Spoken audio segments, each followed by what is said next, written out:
Hey everybody, Tim Kawakami here. 49ers plus minus on a Sunday morning, not long after the 49ers wrapped up a very long preseason. There's still 2+ weeks left before the regular season opener, September 7th in Seattle. But some things have been settled. Matt Barrows, my co-host from a company I dare not name. Oh, it's The Athletic. I do dare name it. What things were settled by this pretty sludgy game that the 49ers scored some points late, obviously helped by a lot of Chargers turnovers. But the preseason kind of over. Definitely Yes, over. thank God. Yeah. Cut day And by the way, that was a terrible game that lasted 3 hours and 20 minutes. The first quarter was like 45 minutes. It was unbelievable. It was the preseasonist of preseason games. I mean, it was quintessential preseason. And it was a weird preseason game where it seemed to get a little bit more interesting as the game went on. Like the first quarter was just terrible. Anyway, we won't. I have to sit next to this guy complaining about it. I mean, it was just so bad. I mean, why are they playing this game? Why are they playing it? They've trashed the preseason. Coaches don't care about the preseason anymore. They just don't, and it's obvious. But it is game action for the guys trying to win the last spots on the roster. That's where it's important. We've been talking about some of these last spots. I think there is some clarity, not total clarity, but the cut down day is Tuesday. I bet you the 49ers start making cuts maybe tonight or tomorrow. Then we'll get all of them on Tuesday, and then we get the moves after that. Clearly, there will be other moves after that. Guys might make the 53 and then go on IR or go on IR, and then they have to sign other guys. Give me a few things that you think were settled by last night's action. Well, I thought it was a valuable game for Sky Moore because he's new to the 49ers and was getting kind of mixed into the mix. He came out with a lot of energy. I watched him come out of the tunnel and warm up on punt returns. He was leading that group. You could just kind of feel his excitement to be here, to be out of Kansas City, where obviously it didn't work out for him. After the game, he described it as a fresh start. And so, he ended up playing 27 snaps, and he admitted he was lost on some of the snaps. He came in on Thursday and basically was warming up for half of the practice and then got in. So he got half of practice before Saturday's game, still managed to play 27 snaps on offense, and then was the primary punt returner and looked really comfortable there. And that's in sharp contrast to Junior Bergen, who had just a bad whiff on a punt, lost it on a muff. So, I mean, we didn't think that Junior Bergen was going to make the team anyway. And I think that this confirms it. And you can sort of see what they have in mind for Sky Moore offensively. He's going to be there, certainly early on, he's going to be their gadget guy. That would have been Jacob Cowing. That's been Deebo Samuel in the past. Cowing is now out for at least 6 weeks with a bad hamstring. I think that he's a really good candidate for IR, designated to return. Maybe him and Kevin Givens are. But yeah, I thought Sky Moore was sort of the story of the game. Maybe not after the game, but during the game. And then, a couple of the rookies stood out to me. Nick Martin, he looked really good. He's gotten better and better as the game's gone on. I asked him after the game, how much strong side linebacker have you been playing? And he said, barely any. He's been concentrating on weak side only. So that to me kind of, I think that's a big deal only because they're playing the Seahawks in week 1.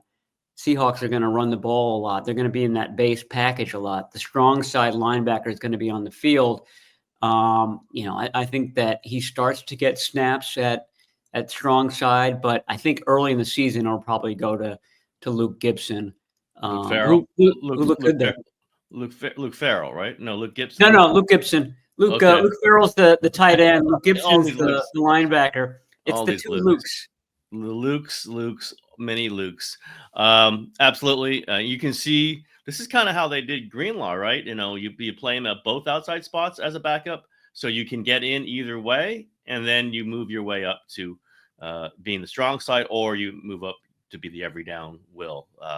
You can kind of see that, and I thought Nick Martin looked good. He was running around. He's certainly the run and hit guy, as they always say, but run and hit with some stability, so you're not just overrunning everything, over chasing everything. Guy's got some talent, there's no question. I mean, he's looked scattered at times, but clearly he's a talent. They're going to keep giving him more and more things to do, and kind of being the backup over there. Luke Gifford, not Gibson, Gifford. Come on, Gifford, Barrows. yes, Yeah, I sorry. knew I knew Gibson sounded wrong. Luke Gifford. I had Travis Gibson on my mind because he looked good. He's number 56. He looked good last week too. Like he gets off the ball. He gets off the snap. You see 56 kind of moving faster than other people. Perhaps other than some other 49er defensive linemen.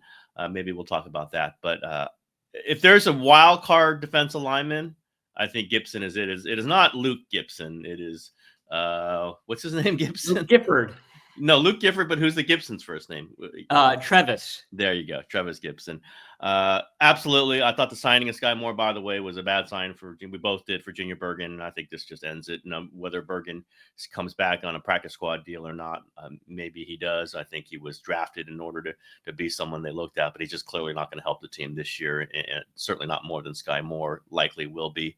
I thought Jeff Wilson looked good again. I don't know if he's going to make the team. He is a guy that could cut and then have him on the practice squad and bring him up if they need him on game day. So maybe not, but I think he looked better than Garendo. I know Garendo's been out a lot, and I know they've invested a lot in Garendo.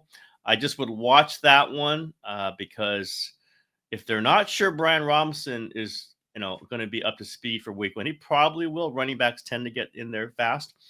I'm not sure they can count on Garendo. I think they're going to be worried he fumbles and in pass protection. And Jeff Wilson Jr. has done that for them. So I would just watch that one. Let's see how the next few days and weeks go there. But I think Jeff Wilson looks fine. And I think they brought Brian Robinson Jr. in because there were some questions about Garendo. I said it at the time. So we shall see there. You got any other interesting? It looks like Connor Colby's a starting guard, right? As long as Pooney's out, Connor Colby's going to start at right guard. That's what it seems like to me. They're not even really looking at Zakel there because Zakel was playing left guard for Ben Barch, and Barch is presumably a lot closer to coming back than Pooney. I think they are thinking that Barch is almost for sure going to be there week one. Connor Colby starting right guard if Pooney can't, and I assume Pooney can't make it. Yeah, I mean, I can't decide whether they're grooming Connor Colby for that role or just trying to get him as many snaps as possible at that spot. I mean, he came out looking good again. Was better in run blocking than he was pass blocking. But he's been solid. I mean, he's looked like the 2025 Dominic Pooney. I need to, before we get off of Brian Robinson and the running backs, I need to concede a point to Tim Kawakami in the long-lasting, ever-present Matt Barrows versus Tim Kawakami competition, which I was up 1-0 because I predicted that Moody would be the kicker to start the season. Yes, okay, yes, that's a big one. I'm not proud of that, but Tim gets a point because Shanahan did say, like right off the bat, that Brian Robinson is going to be our 2 back. It's not even not up for debate. So it looks like they've got a plan for him. He said that they've loved Brian Robinson for a long time. They didn't love him enough to take him over. Who'd they take in the third round that year? Ty Davis Price. Ty Davis Price, yeah. Ty Davis Price was taken several picks ahead of Brian Robinson. So a little bit of revisionist history here, a tad bit. Other sort of competitions that were going on in this game. You could have argued that there was a Chase Lucas versus Jacob Robinson competition for that 5th cornerback spot. Jacob Robinson broke his forearm at the very end of the game. So I think that's good news for Chase Lucas in making the 53-man squad. He was on the practice squad last year. He's very popular in the locker room. He probably was going to win it anyway, but this sort of seals it. And then this one I feel is too close to call. The last linebacker on the team, Chaz Surratt or Curtis Robinson. I mean, Chaz Surratt had 10 tackles in the first half yesterday. And then Curtis Robinson has the pick 6, and Curtis Robinson looks good physically, long, fast. Both of these guys are special teamers. Maybe both of them make it, but to me, I don't have an obvious winner there.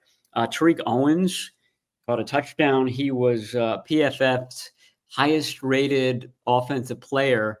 I don't think he makes the 53-man roster. My question is whether he spends another year on the practice squad or not. And I would say the answer is yes for that, unless they just are scouring the list of cut guys on Tuesday, and they just kind of bring in a whole slew of receivers. I don't know. And then we talked about Travis Gibson. I was under the impression just at a glance that he was sort of new to the NFL and just kind of finding his way. He's been in the league since 2020. He was a 5th round pick. He was kind of sloughed off as a late bloomer, somebody who was really raw coming into the NFL. So maybe, all of the skills that he had are starting to come together here. But I think he's got a chance to slide onto the roster spot. I mean, to me, it's between him, Sam Okwanu, and then Robert Beal Jr., who I don't think has done very much at all this summer. So maybe between Sam O and this guy, Travis Gibson. Yeah, I think one good thing that Gibson's being helped out. He's so fast off the line, but he's usually been playing next to Alfred Collins, who, among many things he probably does well, getting off the snap is not one of them. He was better last night, I think. He was better than he was in week 2. In week 2, he was way better than he was in week 1 because that was a struggle for him. Would make sense. He is certainly a young player. He's got an interesting body type. NFL defensive tackles don't normally look like him, but he is not fast off the snap. And 56 Gibson is very quick off the snap. So it really jumps out too. I don't know if you do need extra defensive ends, but I could see him being a practice squad guy that they are looking to elevate, 4 or 5 times this season. Just knowing the defensive ends get hurt, not knowing if Mykel Williams, where's he going to be week 1. My God, thank God they got Bryce Huff for their sakes, because the guy plays downs. They know they can count on him. And now, obviously, I don't want to jinx it for him, but who could get hurt at any other day. But if they didn't have Bryce Huff, Barrows, I don't know what they'd be looking at defensive end right now. They might need another one on the waiver wire. We'll see what they feel. I'll add on the Brian Robinson. I did notice that in the Shanahan presser. I went to Harbaugh, the Chargers, so I did not go to Shanahan. I saw that on the transcript. I went, interesting. I was so glad you weren't there. So glad. Interesting. You don't trade, even if it was a flop of picks, whatever. You don't trade for a running back and make him your RB3. That's my general thing. That you pick one of those guys off the waiver wire. To trade something, and picks, 6th-round picks means something. You got to feel like he's going to be your main backup. I really felt that. And I don't think Arendo's been very good. He's been hurt again. So we shall see. And there's one last spot, Barrows, maybe not if they go 10 defensive line, but if they go 9, which is kind of traditional, that really could be whether they keep a 4th defensive tackle or not. Assuming, it's going to be CJ West, Kalia Davis, Alfred Collins, and there's one other. I guess 4. Yeah. Is it going to be Jordan Elliott? Jordan Elliott. Yeah. So is it going to be 5? Is it going to be Sebastian Valdez or Evan Anderson? Evan Anderson, your guy, has not been as flashy this preseason. He certainly has been in the past. I think Valdez has just looked better. Now, neither one of them is a super, high skill, high athlete, all those things. They're undrafted free agents, kind of fight their way on. Do you think they're going to keep both? Could they keep both, or it's one or the other? And who do they pick between those two? I predicted that they keep both, or Vic Tafer and I, when we did our 53-man projection. And I think that's because Yetur Gross-Matos might end up being on an injury list to start the season. So you could keep him in reserve later on. But I agree with you. I mean, I totally concede that. And this has been happening since, jump as far as camp. Sebastian Valdez has looked really good. He's very active. He's strong. He's in excellent shape. He's made it through all of these practices. I mean, that in 2025 training camp history, if you made it through all of the practices, you are already unique. Yes. Yeah, I mean, I just don't see how they can think that they could cut him and get him onto the practice squad because he's shown up. I mean, he looks good on tape, and so any team that's looking for additions to their defensive line will have him circled. So I don't see how they could. The question is whether if they cut Evan Anderson, whether they could get him onto the practice squad. So that might be a better possibility if they decide to keep 9, or if they decide to keep an extra defensive end at the cost of an extra defensive tackle. Shouldn't add that Michael Williams is expected to be back in practice this coming week. The knee injury that Kyle Shanahan initially sloughed off as being just a weak deal, that occurred during the joint practice with the Broncos 3 weeks ago, or 2.5 weeks ago. So it's been more problematic than what they suggested at first. The same thing with Upton Stout and his calf. He ended up being out a lot longer than the 49ers initially said. You're starting to see a little theme here. Yeah. And then, it's the mystery calf, and that might be a good segue into someone else who's dealing with a calf injury at the moment. Yeah, and could cost someone else a roster spot because they don't know if Jauan Jennings is going to practice or going to play week 1. I think it's likely he plays week 1. Kyle Shanahan is kind of going with that line more than, yes, there's an issue with his contract, which is helping him decide to skip practice. They're just saying they're expecting week 1. I get it. It's a safe place for them to be. It's also kind of underlining, if you know the situation, that they expect Jauan to start practicing at some point. I've been saying this for 2 weeks. Like, this is going to be important for him to start practicing. And if he says it's his calf, okay, but then they can't count on him for week 1. If they suspect that it's his calf plus his contract, they certainly can't count on him for week 1. So if you keep him on the 53, then you have to kind of back yourself up with another receiver. And so maybe that's how Tariq Owens makes it. That's how they cross their fingers and keep Russell Gage on. However they do this, that is a huge roster allotment that might take away Sebastian Valdez's spot, right? Might take away some, Curtis Robinson's spot. These things have consequences. I think it's getting, I've been saying this for a while, and we all heard about the Jauan Jennings social media thing with Song talking about, you're bleeping with the wrong guy, whatever that means. You know how much the 49ers love social media, passive aggressive stuff. They hate it. They hate it. The Ayuk things, the 2 things that, 3 things that really piss them off about the Ayuk thing. 3 things. One, let's go down the list. Social media stuff. They hated that. They don't want to deal with that. 2, the manufactured videos of him walking out on the field and bro hugging Shanahan. They were just blew their tops on that. Are still mad about. And 3, they had to pay him anyway. Those 3 things. They never want to duplicate that. Well, guess what? Now Jauan's got a social media thing. We don't know what he's doing. It's become a bit of a drama whether he practices or not. And 3, they don't want to pay him. Like I reported this. They do not want to pay him. They just redid his deal last year. If he's claiming, whatever, if this is a standoff, and I believe it partly is, I believe the injury is mostly real, but it should be healing. I think that's where the Shanahan impatience is. Like, this should be healing. If it's not healing, then we've got to make a decision. If you're saying it's not healing because you don't want to practice without a contract, then we got to know that too. Either it's going to come down Tuesday, might come down before that, might come down after that with some dramatic move. I'm saying, and I got to make some more calls. So I'm just speculating at this point. I might say more than this later. I think there's a chance that he is not on the roster week 1. I don't think he's going to get cut or traded, though I'm not ruling that out. This is, again, speculation. Aggregate me. Don't aggregate me. But I think there's a chance he's put on injury reserve. His contract is heavily based on game bonuses. He's got to be on the roster to be getting this money. It's a lot of money.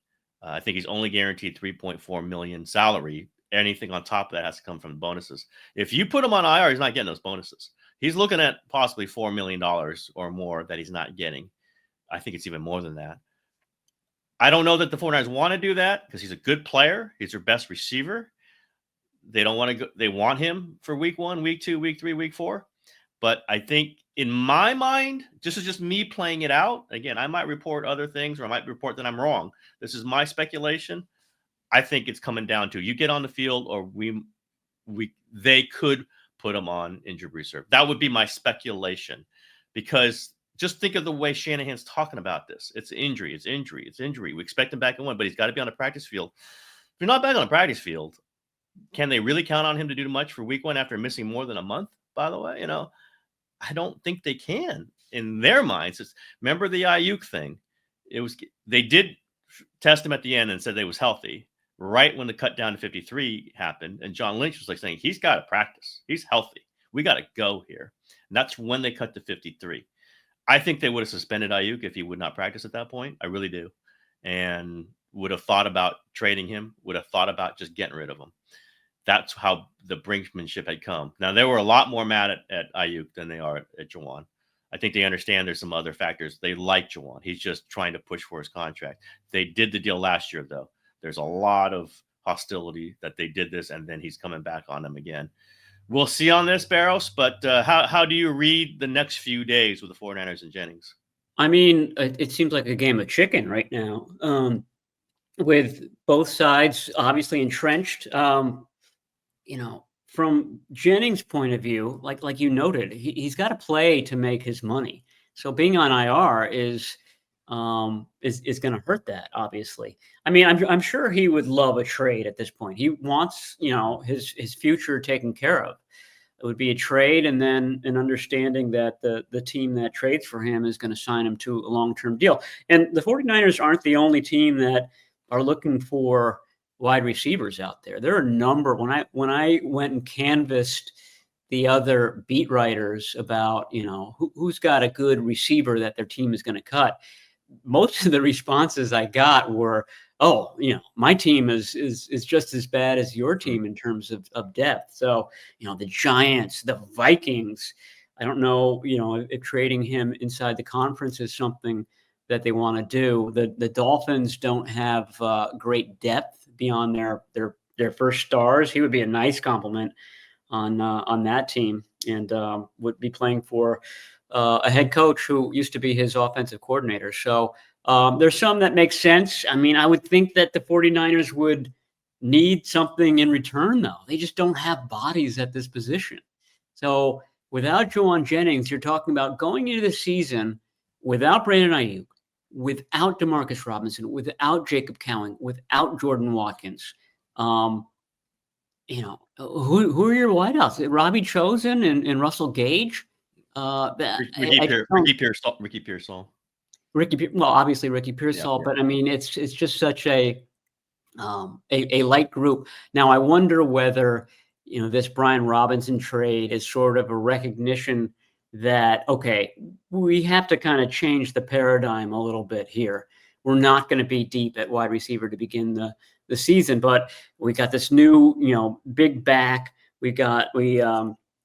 Our biggest free agency addition was a big blocking tight end. We have a fullback on this roster. Maybe they go old school. They go Cro-Magnon style and just play, a different brand of football, which would actually be genius given the fact that, linebackers these days are, 218 pounds and defensive linemen are smaller. That you could just kind of smash teams in the mouth for 60 minutes a game. That would be interesting. I don't think Kyle Shanahan's going to do that, but they have a little bit more options to lean on 12 personnel, 2 tight end personnel, 22 personnel with Kyle Juszczyk there, et cetera, et cetera. So it could be interesting in Seattle. It might be a 13-12 game up there in week 1. And though I made fun of it, you could see, Brian Robinson Jr. and Christian McCaffrey in the backfield together, and you send one of them out, in motion, usually would be McCaffrey, and then see what defenses do. Now, I don't think that's the optimal use in a Shanahan offense, I would want Christian McCaffrey running the ball and as a threat to also catch the ball, not just put him in and make him just a receiver. But if you talk about, do you put Brian Robinson out on the field as your fifth eligible receiver, or do you put Tariq Owens out on the field as your fifth eligible receiver? I think I know what my decision would be. So maybe they have some things like that they could do at least early on until they're waiting for Demarcus Robinson to come back and then for Brandon Ayuk. I just think it's in play that Jauan Jennings is not on this team in week 1. And he might be coming back from injured reserve or whatever. I just think it's in play. That's all I'll say. And if you read what Shanahan, the words he's using and the words John Lynch are using, is they're saying the things that would get the nice and comfortable headline. They expect him back, but they're not saying the thing that would be definitive. The contract situation is settled. It's not about the contract. They are not saying that. So let's be aware of the next few days. And I'm going to make some calls. You're going to make some calls, I'm sure. And we're trying to get to the heart of this. But there's stuff going on. There's also stuff going on, as there always is, with the 49ers kicker, the one, the only, the great Jake Moody. I just thought last night was just typical Moody. Fans were going crazy again after he misses the extra point badly, wide left. Didn't look great. Then he comes back and he makes field goals. I just think this is the way it's going to be. You're just never going to know.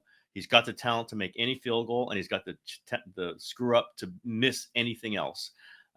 Also, kickoff out of bounds. I know that the cameras caught the coaches being upset about that. That is a bad mistake. I just think they're just kind of pot committed to this, unlike any other position, which I keep saying, where Shanahan's tough on receivers. He's tough on running backs. He's tough on the quarterback. Their defensive coaches are tough on whatever else, every position on defense.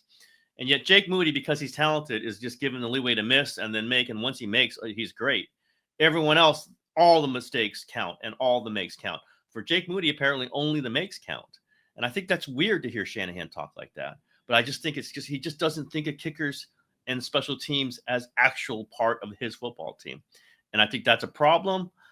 It's like, he missed, but then he made. Well, both count. They don't seem to really work that way. I don't think he's going to get cut. I just think they're just decided that it's Jake Moody's their kicker. Then you're going to have to live with this. And if he misses 2 field goals at the end of the game, on the road somewhere in New Orleans, week 2 or wherever it is, this is what they set up for them. They don't have a good kicker. They keep thinking that he will become a good kicker, and he's not a good kicker. He keeps proving that over and over again. And unlike any other position on this team, where everything is judged, everything counts, everything matters, for Jake Moody, only the makes seem to matter. And I think that's problematic. That's a great point. I mean, and that was Shanahan's answer basically twice after the game when he's asked about special teams and he's asked about Moody. He said, he made a 59-yarder in Las Vegas a week ago.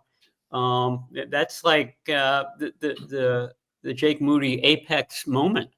But how long can you cite the second preseason game as the reason why he's sticking around? I was out there during warmups, and Jake Moody was struggling during warmups.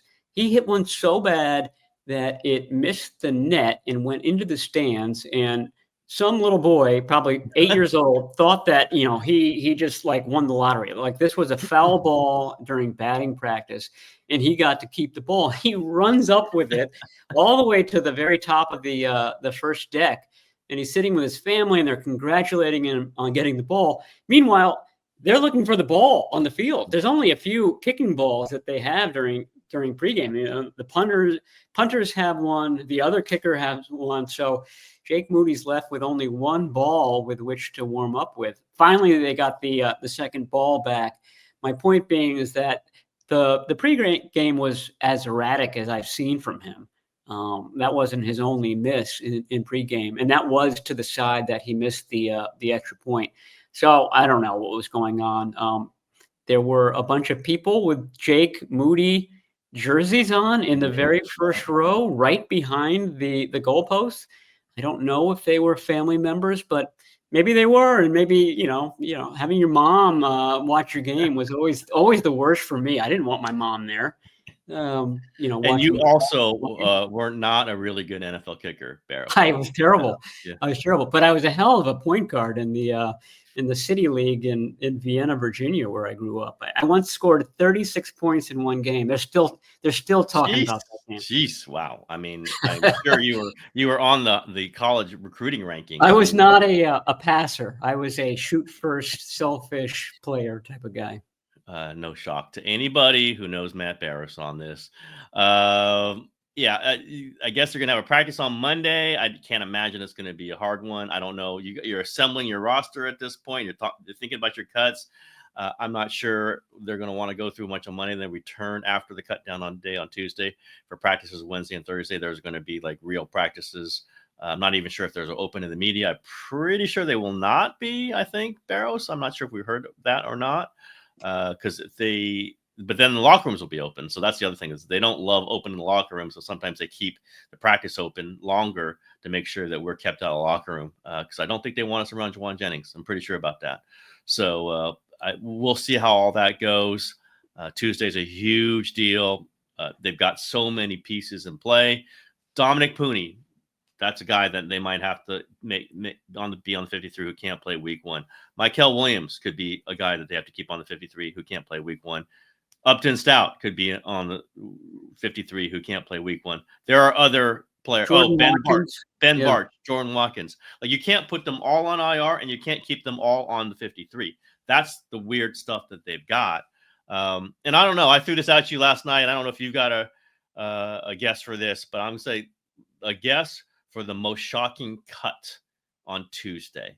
I do have a guess. I'm not saying this is going to happen. I'm saying if there is a surprise cut, if there is, who would I be thinking that surprise cut? And I guess that belies the surprise, but in a shocking development, who would it be? I'm saying Isaac Guerendo. I know he's got a ton of talent. They traded to replace him. They literally traded to replace him. I think there is some question about his status on this roster. We saw him on special teams punt coverage last night.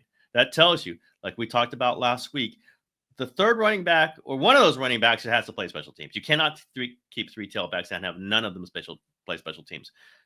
Christian McCaffrey is not playing special teams, as we know. Brian Robinson Jr. likely not playing special teams. That third running back's got to play special teams. So we saw Guerendo on that punt coverage. He did well. He helped force a fumble. I think it's an indication of his slipping status on this roster. I think Jeff Wilson Jr. solves a lot of things for them. They know what he is. I'm not saying he's as talented as Guerendo. I'm saying I'm watching for that one. I am watching for that one because I think Isaac Guerendo has kind of, in my opinion, has lost the faith of the coaching staff because we're seeing him move down the roster of the depth chart. And they just went out and got a guy that immediately has become RB2. And which I said last week that he's you get a point. You said 2 or 3, so you were saying Guerendo's 2. And I know. I said I think I was way too. I'll defer to you here and say maybe he'll be, but I should never defer to you. That is the point. Yeah, that was a mistake. Do you have a surprise candidate, or do you want to react to me saying it's Guerendo? Well, I'm going to react to you for sure. My argument to that is that they have Jeff Wilson on the roster now in Brian Robinson. They have that sort of between the tackles guy. I'm a huge Jeff Wilson advocate. I think he's great at what he does, but he doesn't have speed. Just not as dynamic as Isaac Guerendo. So I still think Isaac Guerendo makes it. I think that you can get out of those guys that we just mentioned. You can get Jeff Wilson, whom the 49ers signed off the street just a couple weeks ago, onto the practice squad fairly easily. But you're right. I mean, he runs hard. He's really good between the tackles. That's his bread and butter. I think that they should keep him in some way, shape, or form. Jordan James is a question mark. He's another one of these guys that could make the roster and not really be useful for you in week 1. He was asked Kyle Shanahan was asked about James and when he's going to come back. And, it was like, maybe a week. He's week to week. So what does that mean? I mean, I don't think that you can put him in uniform for week one if that's the case. But I'll go as far as shocking guy to get cut. This probably isn't going to happen just because of the injury situation. But I thought that Jair Brown, we saw him playing into the fourth quarter yesterday.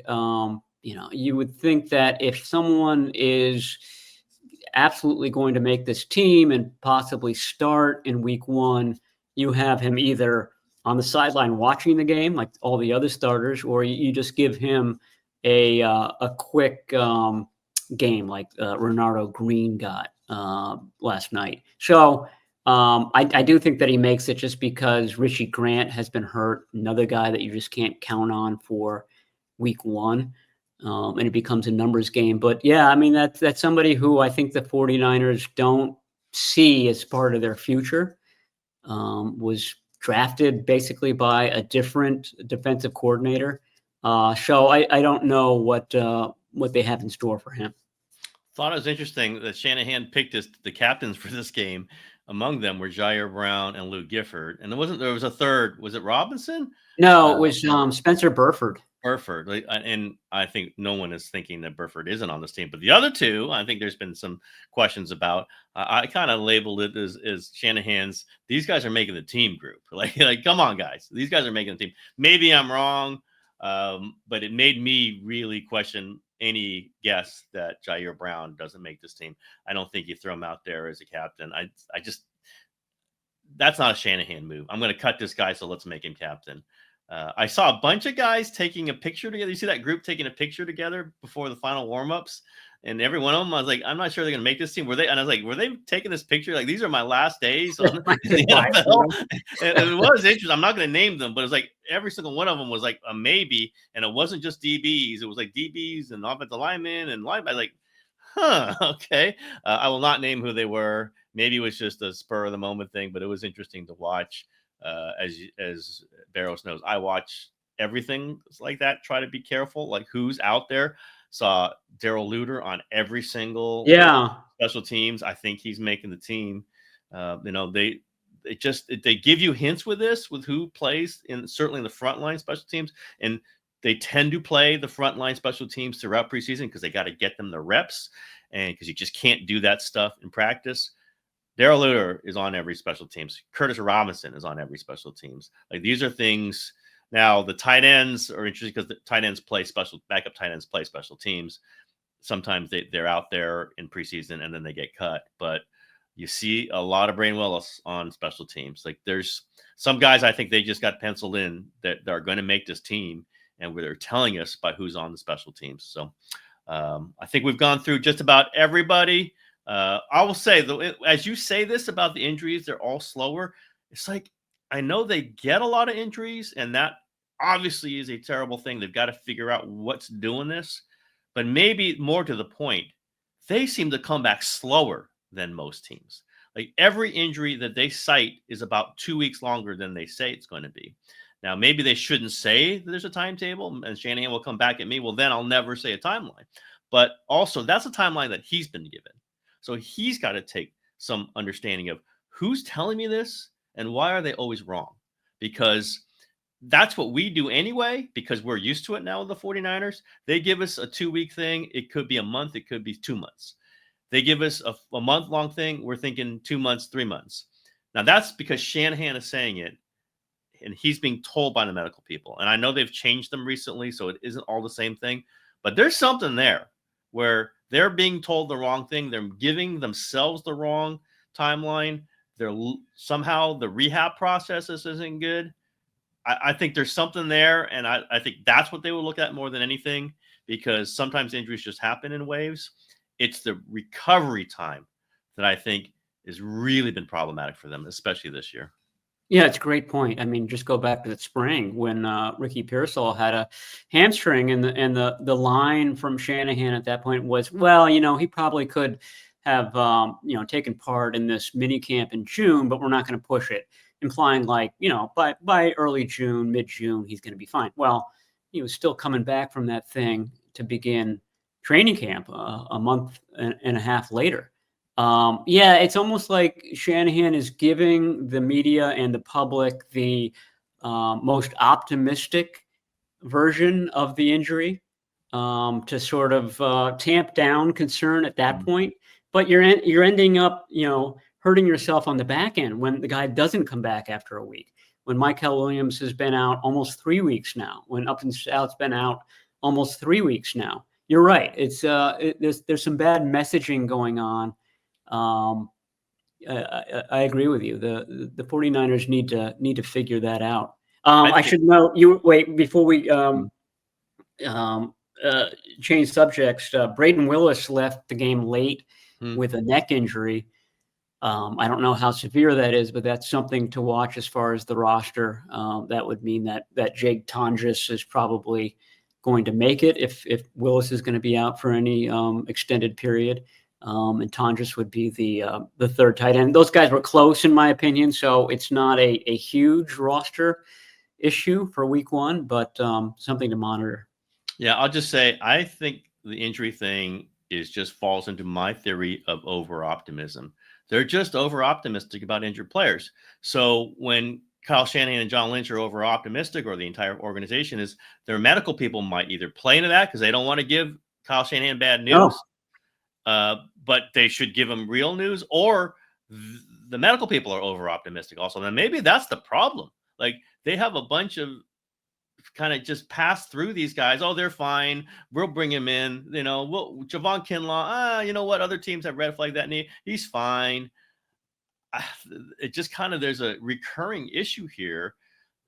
They are getting players who get hurt. Like, we are watching them get hurt. That is true. I think maybe the larger problem is the entire organization. It just wants to always think on the positive side of this stuff. And yet time after time after time, this is proving out the other way, and you set yourself up for the problem. I, in a lot of ways, believe that you got to prepare for the worst more than you prepare for the best, because you prepare for the worst and the better things happen, you're fine, right? You prepare for the best and the bad things happen, you're not prepared. You don't have backups lined up. You're not set up. You're mentally devastated by it. Prepare the other way. And they always seem to err on the side of optimism. Jason Verrett will be just fine after blowing out his knee for the second time in 3 years. We're going to put him as our CB1. Oops, 1 game, he's out for the year, and they're done at cornerback. It just is I get optimism. I understand optimism. In the NFL, you can't think that way about injuries, or else you're going to get burned. And secondly, okay, then 5 years of injuries, you would think they changed this opinion, and it seems like they're not. I think there is just a pervading theme in there of wanting to believe the best possible situation. And that is not the way the NFL works out. And it certainly hasn't been the way that the 49ers have worked out. Jesus, I didn't even realize I was going to go into this, Barrows. But no, it's a wonderful point. It's a theme that explains a lot of things. I agree with you. You should hope for the best, prepare for the worst. Although, if you were realistic about injuries, your conclusion at the beginning of the season was everyone's going to be hurt all the time. Let's not even do this season. Shut it down. Most guys do not make it. Most guys. I mean, we're talking only a handful of guys play all 17 games now. We're talking like 3 or 4 players per team play 17 games. So everyone's hurt all the time. This is just an injury league. That's basically the bottom line of football. And be prepared for it. Be prepared for it. And we could all die this weekend. I mean, that's the real Kyle Shanahan philosophy. You should, well, he's Mr. Pessimism. He's Mr. Dark Cloud, and his team is the one that's always, you know what, they'll be back in 3 practices. They're just it's a week. It's a week. All right, man. I might have just talked myself into some larger picture column here, but it's through that Barrows poking at things. That's how things work. Barrows brings up a point. I think, wait a minute, there's some larger picture stuff going on here. All right, everybody. That is an interesting show. We didn't even talk about Harbaugh. I know I talk about Harbaugh on my podcast. So it was great to see him. Great to see Trey Lance. I did think Trey Lance looked fine. He looked very comfortable and happy in on the field and afterwards. A little guarded. He doesn't love seeing 49er fans, 49er writers in his face after the game, but that's the way life is. And Eric Branch, myself, and Scott Osler and Josh DeBauer are very sunny faces. You'd think he'd be happy to see us. Harbaugh was happy to see us. He was in a good mood, so you can listen. Harbaugh had some good quotes. He had some Harbaugh-isms. He was good. Big and slop and fat part of the bat. I love that part of the bat. That part of the bat was just awesome. He came out with that one right away about Trey Lance. 25 years old is the fat part of the bat. In quarterbacking and in life, Barrows. Yeah, so, I don't think we're in the fat part. We are in the fat part. We might be the fat part of something, but it's not the fat part of the bat. That part of the midsection. That part of the dinner time. All right, Jesus, what a show! What a show! We're just comedy, drama, tragedy. We have it all. We will have a show Tuesday night after the cuts, if there's an emergency podcast, and I suspect there might be cause for it. We shall see. We will do one earlier than that, but as of now, we will plan to do a next show Tuesday night after the Cutdown to 53. All right, Barrows, talk to you later.